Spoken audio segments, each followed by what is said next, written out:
રામ રામ સીતારામ, જય શ્રી કૃષ્ણ, જય માતાજી, જય ગોપાલજી, ઠાકરધણી, જય જલારામ, જય જિનેન્દ્ર, જય સ્વામિનારાયણ, મહાદેવ, હર હર હર મહાદેવ. કેમ છો? મોજમાં? તો વાંધો નહીં મારા બાપુલી, બિલકુલ મોજમાં રહેવાનું. આજે છે આઠમનો દિવસ, એટલે કે આપણે છઠના દિવસે જે ચૂલો ઠાર્યો તો આજે એમને પ્રગટાવવાનો છે ફરીથી. કારણ કે ગઈકાલ આખો દિવસ આપણે એમને એમનેમ રાખ્યો હતો અને આજે બસ સવારમાં આપણે જાગી અને નાહી ધોઈને ફ્રેશ થઈને ચૂલો પ્રગટાવવાનો છે અત્યારમાં. તો હમણાં મમ્મીએ ચૂલો પ્રગટાવી લે પછી આપણે પાછું એ ચૂલેથી આપણે બધી રસોઈને બધું બનાવશું. અને ગઈકાલના વિડીયોમાં એટલે કે સાતમવાળા વિડીયોમાં છઠનો વિડીયો હતો પણ સાતમના દિવસે આવ્યો એમાં ઘણા બધા લોકોએ એવી કમેન્ટ્સ કરી હતી કે આ સાતમના દિવસે કે ચૂલા ઠારવાનું ને એવું ના હોય કે, પણ ના, અમારામાં તો ભાઈ આ પહેલી જ જે શ્રાવણ મહિનાની સાતમ આવે ને એ જ દિવસે અમે આ ચૂલો ને બધું ઠારતા હોય છે. અને જે એ કે અમારામાં પેલું જે મોટી આઠમ આવે ને સાતમ આઠમ ત્યારે કે આ વસ્તુ કરતા હોય છે, પણ નહીં, અમારામાં તો પહેલેથી યાદ છે. એટલે અમે તો દર વર્ષે આ જે શ્રાવણ મહિનાની પહેલી સાતમ આવે ને ત્યારે જ આ ચૂલા ઠારવાનું ને એ બધું કરીએ. લગભગ અહીંયા અમે જે રહીએ છીએ ત્યાં તો બધા લોકો આ જ ફોલો કરે છે. તમારા લોકોને ત્યાં વળી કદાચ પ્રદેશ અલગ થઈ જાય ને એમના હિસાબે અલગ થતું હોય તો થતું હોય છે. કારણ કે જેટલા દેશ એટલા વેશ ને એટલા જ રીત રિવાજો બધાના અલગ અલગ હોય છે. કારણ કે અહીંથી આપણે ગીર સોમનાથ બાજુ જઈએ ને તો લગભગ ત્યાં છે ને નવરાત્રિની જે સાતમ આઠમ આવે ને ત્યારે એ લોકો ચૂલા ઠારતા હોય છે. એટલે આમાં બધા અલગ અલગ જ હોય છે. એટલે જે લોકો રહેતા હોય ત્યાં આમાં હું બોલું છે જ મને નથી ખબર અત્યારે. જે લોકો જે જગ્યાએ રહેતા હોય ને ત્યાંના નીતિ નિયમોના રીત રિવાજો મુજબ બધું કરતા હોય છે. તો કંઈ વાંધો નહીં, ચલો પેલા ફટાફટ આપણે ચૂલો પ્રગટાવી લઈએ ને પછી ચા પાણી ને એ બધું મૂકી દઈએ ને પછી પાછા મળશું આપણે આગળ. ગઈકાલે આપણે જે ચૂલો ઠાર્યો હતો એટલે પરમ દિવસે ઠાર્યો હતો ને, ગઈકાલે તો આપણે ખાલી એમને જાયરો હતો. તો હવે આજે આઠમનો દિવસ છે તો હવે ચૂલો આજે પ્રગટાવવાનો છે. મોઢું મીઠું કરાવીને પ્રગટાવવાનું હોય ને એવું હોય ને. બસ ગોળ અને ઘી એ મોઢું મીઠું કરાવીને ને પછી ચૂલાને પ્રગટાવવાનો છે. હવે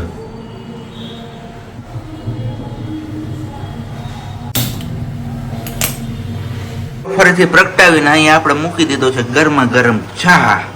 તો બસ ચા પીવો હોય તો આવી જાવ. તો આજે છે શ્રાવણ મહિનાનો બીજો સોમવાર, એટલે કે શ્રાવણ મહિનામાં શિવજીની ભક્તિ કરવાનો આજે બીજો દિવસ. આમ તો જો કે આખો શ્રાવણ મહિનો બધા ભક્તિ કરતા હોય છે, પણ આજે ખાસ કરીને સોમવારના દિવસે ખાસ મહિમા હોય છે. તો બોલો હર હર મહાદેવ. ને બાકી મમ્મી યાર મુલાકાત નથી થઈ, તો જય શ્રી કૃષ્ણ, ગુડ મોર્નિંગ. જય શ્રી કૃષ્ણ, બધાને જય શ્રી કૃષ્ણ. આજ નકર રહોડામાં જ મુલાકાત થાય, આજે આ રૂમમાં મુલાકાત થઈ છે. આજ છે ને નરસિંહ અહીંયા હુતી છે એટલે અહીં બેઠી છું. એવું છે? હા, સિંહ અહીંયા હુતી છે તો કે બેઠી છું. એ ઊંધું કર્યું તમે ફીટ જો. હા, આમ આવે આ સાઈડ થી આમ આવે એટલે કેન છે ને ઊંધી દીધી તમે, ઓલી જે દીધી ને એ કઈ નહીં હાલે. એ તો હવે બીજું કઈ ના હોય એમાં. આપણે આવ્યા છીએ ઘરેથી બહાર થોડાક, કારણ કે ખરીદી કરવાની હતી ટોપીની ને એવી બધી આપણે સિયાની. તો કીધું હું ગાડીમાં બેઠો છું, આપણે કંઈ એમાં ધ્યાન પડે નહીં, તો કીધું આપણે નથી જવું ત્યાં. અને પ્રજ્ઞાને મોકલી છે સિયા માટે ટોપી લેવા માટે અહીંયા ફર્સ્ટ ક્રાઈમાં ઝાંઝેડા રોડ ઉપર લાપીનોસ પિઝા. જોઈએ છે હવે કેવીક લઈને આવ્યા છે. પહોંચી આવ્યા ઘરે અને બસ ગરમા ગરમ રોટલી બને છે. તો શાક શેનું છે? શાક છે તુરિયાનું. તુરિયાનું? ચણાનું.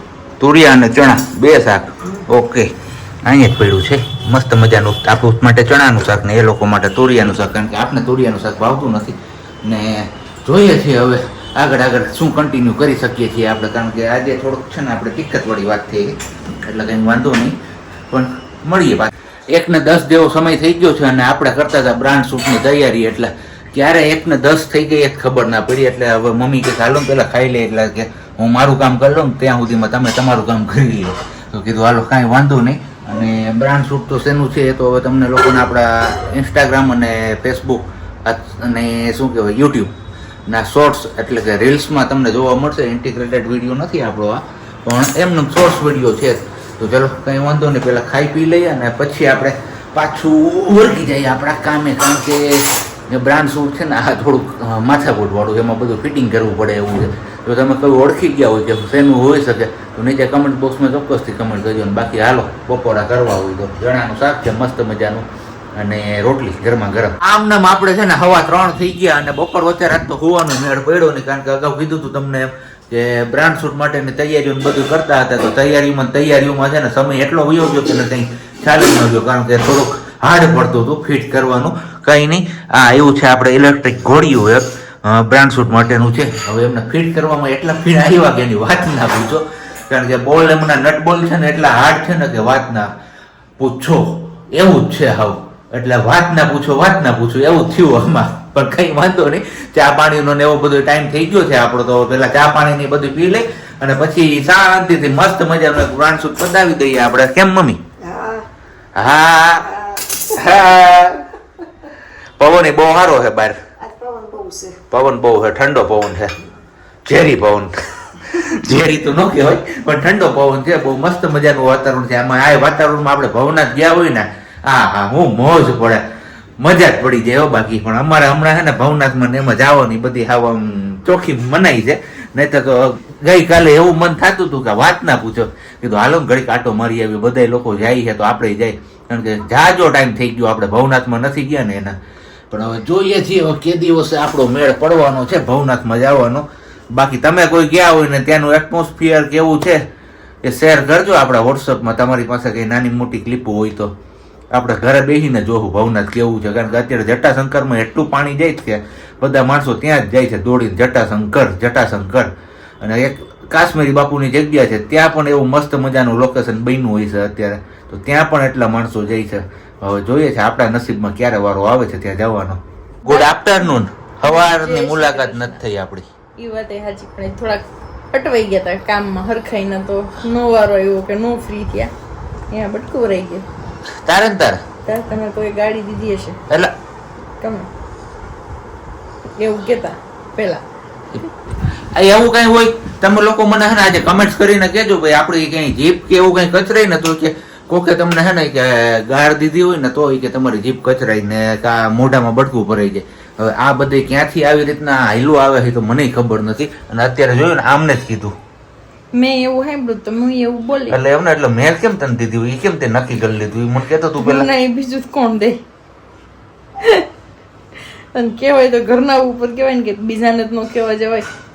હશે ભાઈ, બીજું હું તમારા દિવસો હે. હું કે બપોર દીનો કેવો તમારો ટાઈમ ગયો કયો? બસ ટાઈમ જોયો આ લોકોએ આગળ મેં હું કર્યું બગ કર્યું. બ્રાન્ડ શૂટ અત્યારે પતાવ્યું ફટાફટ, કેમ કે હવે સિયા નાની છે તો આપણે ઈ કરવામાં થોડીક તકલીફ થાય. અને એ અમારે હારો હોકારો પુરાવશે, કેમ કે પપ્પાએ પંખો બંધ કરી દીધો છે. હવે ફટાફટ ચાલુ કરો, એ જોવા વાળા બધાને ખબર જ છે એટલું હકાવી લે એમ છે અવાજ. આવું ને તો નહીં અમે પછી હાવ ધુઆ ફુઆ થઈ જાવું. ધુઆ ફુઆ થોડાક થાય, મારી દીકરી એમ થોડી ધુઆ ફુઆ થાય વાતું કરે છે. એને પંખા વિનાની આદત પાડવાની છે, ખબર છે ને હવે. ઈ વાતે હાજી, પંખા વગરની પણ ન રહી શકે. આપણે નથી રહી શકતા તો ઈ ક્યાં રહી શકે? એવું છે પંખા વગર ને એમાં પાછું તમે બાંધી દીધું હોય હથેકનું. મેં નથી બાંધ્યું, બધે મારા ઉપર તું બોમ્બ ફોડ માં હોય. એવું ફોડતી નથી બોમ્બ, એવું કીધું હોય બાંધવાનું થોડુંક ફરજિયાત હોય એટલે પછી બાંધી દીધું હોય. મમ્મી નું બાંધતા હાલે પણ છોકરીને ફરજિયાત બાંધવાનું છે. એ જ વાત છે, માં નો બંધે દીકરી ક્યાંથી બાંધે? હા બાંધવાનું હોય મારો દીકરો, એવું ન હોય. મારો દીકરો ડાયો છે. હા લાઈટ થઈ, હવે અહીં ખૂબ ભૂગલી આપણે લાઈટ કરી છે ને, મોટી લાઈટ કરી છે તમે, એટલે એવું છે આંખો નથી ખુલતી અમારી. કઈ વાંધો ને, સારું હાલો તો આપણે જવાનું છે ગામમાં, કારણ કે ઘણી બધી ખરીદીનું લિસ્ટ આપણે ઓલરેડી અત્યારે કહી દીધું છે કે આટલી વસ્તુ તમે લઈ આવી દો. તો હવે આપણે જઈએ ગામમાં અને ફટાફટ આપણે લેતા પણ આવીએ, અને સાથે સાથે એક આપણું પેન્ટ પણ હંધવવાનું છે જીન્સનું, જેમાં વલ્કેનાઇઝિંગ કે કઈક જે કઈ પણ આઈડિયા થાય એવું કરાવતા આવીએ, કારણ કે 2 વાર પહેર્યું અને ફાટી ગયું છે. ઓલા ખીપામાં ભરાણું ને લોખંડના, એટલે અહીંયા સાથળ પાસેથી એને સહેજ આમ ઊભો લીટો પડી ગયો છે ને ફાટી ગયું. નવું પેન્ટ છે, હવે નાખી દેતા જીવે નથી હાલતો અને એનું કઈ રસ્તો થતો નથી. તમને કોઈને કઈ નવો રસ્તો પૂછતો હોય ઓલો સ્ટીકર મારવા સિવાયનો તો તમે મને કહેજો, તો આપણે એવું કંઈક કરાવશું. છતાંય હું અત્યારે તો લઈ જ જાઉં છું અમને બજારમાં, બતાવી દો 2-3 દર્દીઓને એ શું કહે છે. હે યસ, હવે અમારું ચાલુ થઈ ગયું છે. શું થયું ચાલુ? અલાર્મ. યસ રમે છે જો. હા રમે છે. આગળ ખબર તમારી રમે તો રમે જી. આ તો જોઈએ સવારની મારી પાસે નથી રમી ને એટલે હવે રમશે. હા તમારે જાવ હમણાં કામમાં. જો દાંત કાઢે જો. ખબર ને હમણાં ટોપી પહેરી એના ઘા છે બધા. બિસાકડીને પેક કરી દીધી હો, પણ હાવ હું લખરા કરું ને તો અમારી ટોપી નીકળી જાય કે બીજું કઈ નથી. એ તો નહીં જ નીકળે. તું કેમ નહીં થાય હવે અમે કેવું એમ થાય. અમે કહીએ એમ તારે કરવાનું, તું કેમ અમે નહીં કરીએ. એ વાત સાચી. કઈ વાંધો નહીં, હાલો તમે તમારું કામ પતાવી લ્યો, પછી પાછા મળીએ. અને અમે સિયાબેન ને રાખવામાં ધ્યાન દઈએ, કેમ કે 2-3 દિવસ તકલીફ પડશે ટોપી ફેરાવી છે એટલે, પણ આદત પાડવી જરૂરી છે. આના પછી ચોમાસા પછી સીધો શિયાળો આવશે એટલે રોવાય કે ગમે એ કરે ધ્યાન નથી દેવાનું, થોડીક વાર કઠણ થઈ જવાનું છે, બાકી ટોપી તો પહેરવાની જ છે. વાગી ગયા છે 7 અને રસોઈ બનાવવાની છે મારે ધવલ માટે ભાખરી ને ચા, કેમ કે ધવલ ની ભાખરી ખાવી છે ને મારે ભાખરી ખાવી છે. તમારા બે માટે ચા ને ભાખરી બનશે. અને મમ્મી કે મારે ભાખરી નથી ખાવી, મમ્મી કે મારે ખાવી છે ચેવડો પડ્યો છે, બનાવ્યો છે, મીન્સ કે પડ્યો છે એટલે, તો કે મારે ભાખરી નથી ખાવી, હું ભેળ કરીને ખાઈશ. આંબલીનું પાણી પડ્યું છે અને ચેવડો પડ્યો છે, તો કે હું ભેળ કરી લઈશ. કાંઈ વાંધો નહીં, તમે ભેળ કરી લો. કેમ મમ્મી? બનાવી નાખીએ વ્યારા પાણી. 7 તો વાગી ગયા છે, ફટાફટ જમી લઈએ, પછી પાછા સિયાબેનને રાખવામાં વળગી જાય તો કઈ નક્કી નહીં કેટલા વાગી જાય અમારા. એટલે જસ્ટ હજી આપણે ઘરે પહોંચ્યા છીએ અને બસ આપણે ગયા હતા ગામમાં થોડી ખરીદારી કરવા દેશી ઓહળિયાની. આ શેની સિંગુ છે એ તમારે ઓળખીને બતાવવાની છે. અને એટલે હિન્ટ હું તમને આપી દઉં, આ સિંગુ છે ને ગાંધીનગર સચિવાલયમાં બહુ પુષ્કળ પ્રમાણમાં મળે છે. આપણે જો કે અહીંયા જંગલ વિસ્તારમાં બહુ મળી ગયા છે આ સિંગુ, પણ અત્યારે હવે ગોતવી અઘરી હતી એટલે કીધું કે હાલો લઈ આવી આપણે ગાંધીની દુકાનેથી. ગાંધીની દુકાન કયો કે શું કહો તમે લોકો એ કમેન્ટ કરજો. અને બીજું આપણે ગયા હતા ગ્રાઇસ વોટર લેવા, કારણ કે હવે હાથ ઉપર થોડા દેશી ઓહળી આપણે રાખીએ અહીંયા ઘરે, આપણે હોય ના હોય ઓફિસે ગયા હોય ને પાછળથી કંઈ જરૂર પડે તો કોઈને દોડવું ના પડે ને ઇઝીલી ઘરમાં અવેલેબલ થઈ જાય. એમના હિસાબે આપણે બધું લેવા ગયા હતા. અને બાકી આપણું જે પેલું પેન્ટ છે એ પેન્ટ આપવા ગયા હતા વલ્કેનાઇઝિંગ કરવા માટે, એ પેન્ટ પણ આપણે આપી આવ્યા છીએ. અને છાશ દૂધ ને એવું લેવાનું હતું તો એ લઈ આવ્યા. અને આવીને અહીંયા પ્રોગ્રામની ફિક્સ થઈ ગયો છે કે ચા ને ભાખરી જે લ્યો, તો કાંઈ વાંધો ને હાલો તો ચા ને ભાખરી આપણે ખાઈ લઈ. ને અહીંયા ચા મુકાઈ જ ગયો છે ઓલરેડી, ને ભાખરીનો લોટે બંધાઈ ગયો. ભાઈ ભાઈ જમાવટ હો, ઉતાવળ બહુ રાખે અમારા બાયું છે ને, ઉતાવળમાં તો હાવ આમ પહેલો નંબર આવે એવું છે. કઈ નહીં, ખાઈ પીને પછી પાછા આપણે આગળ મળીએ છીએ. થોડીક વાર આપણે સિયાને રમાડી લઈએ, સિયા જાગે છે તો, નહીતર પાછી હમણાં એ સૂઈ જશે તો પાછું રમાડવાનો મોકો નહીં મળે આપને, કારણ કે એમનું નાના બાળકનું કઈ નક્કી હોય નહીં ક્યારે જાગે ને ક્યારે ઉઠે. બરોબર ને વાલી? એકદમ બરોબર. અને તું? હું બસ જો જગાડવાની કોશિશ કરું છું, જાગી જાય તો પછી રાતે હેરાન ન કરે વધારે, અત્યારે 5 મિનિટ જાગે તો. એવું છે? યસ. એટલે 5 મિનિટમાં આખી રાતનો ફાયદો એમ? ના ના, આખી રાત નથી, અત્યારે 5 મિનિટ મોડી હોય તો રાતે આપણે જમવા ટાઈમે થોડી હેરાન ન કરે એમ. એવું છે, કઈ વાંધો નહીં. હાલો, રોજની જેમ થઈ ગયો છે આપણો ટાઈમ હવે વિડીયો, એટલે કે આપણો વ્લોગ અહીંયા પૂરો કરવાનો. તો વ્લોગ પૂરો કરતા કરતા પહેલા આપણે એક સારો વિચાર, શું વિચાર તમારા લોકો સમક્ષ આપણે ડેઈલી મૂકીએ છીએ એ જ રીતના આજે પણ મૂકી દઉં. અને આજનો શું વિચાર કંઈક એવો છે, જ્યાં સુધી અહંકાર તમને સાચવશે ને ત્યાં સુધી તો કંઈ વાંધો નથી, પણ તમે લોકો જ્યારે, એટલે કે આપણે લોકો અહંકારને સાચવશું ને તો આપને કોઈ નહીં સાચવે. 2 વાક્ય છે વિરોધાભાસી, પણ મતલબ સમજવા જેવા છે. નિરાતે ફરીથી એકવાર સાંભળજો અને પછી તમે કમેન્ટ્સ કરીને કહેજો કે શું કહેવા માગે છે એકચ્યુઅલમાં. તો બસ કંઈ નહીં, હવે આપણે આજનો આ બ્લોગ અહીંયા જ પૂરો કરીએ છીએ. મળીશું આવતીકાલે નવા બ્લોગ સાથે. ત્યાં સુધી બધાને બબાઈ, ગુડ નાઇટ, જય શ્રી કૃષ્ણ. શાંતિથી રહેજો અને શાંતિથી રહેવા દેજો.